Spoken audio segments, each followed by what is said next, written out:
Give up the short-term gratification for the long-term success. I have a friend who got an Ivy League degree and turned down a six-figure paying job out of college.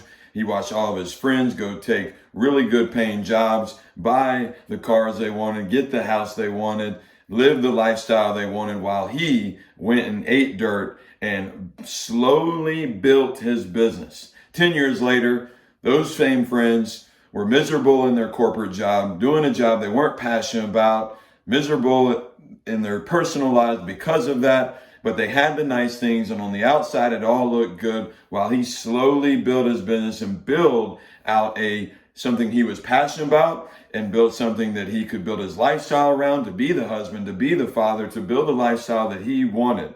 And see, this happens so often in life. We choose the short-term gratification and we give up the long-term benefits. And it doesn't always have to be an either or. You sometimes can get both. I'll get to the basketball thing in a moment. Let me go one more step here. It'd be like me walking into your room right now, wherever you're watching this, and in one hand, I have $1 million. In the other hand, I have a penny. And I say, I will give you one of these. But in the penny, I'll double it every single day for the next 30 days. Most people will take the $1 million, the short term. They'll take it right then. Whereas if you had waited and had delayed gratification, after 30 days, that penny, if you double every day, you'd have over $500 million. Yet so many people, they take the short term. In basketball, this happens all the time. In our nutrition, this happens all the time. We eat the cookie, and I love cookies, but we eat the cookie instead of saying no to the cookie and eating the spinach.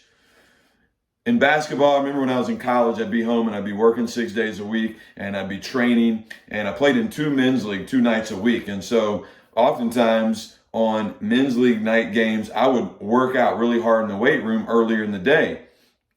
And I knew that it was going to affect me later that night. I wouldn't be as good. I would not have as good a game. And if I worked out really hard, depending on the particular workout that day, it could drastically affect how I would play. But I was playing the long game. I was looking forward to October and November and eventually February and March, to what type of player I wanted to be in college during the season when it mattered. And I was okay with not playing as well on a June or a July night in a men's league, knowing that it was going to help me down the road. And so often we don't do that. We don't play the long game. We take the short-term gratification. So what are you doing right now in your life?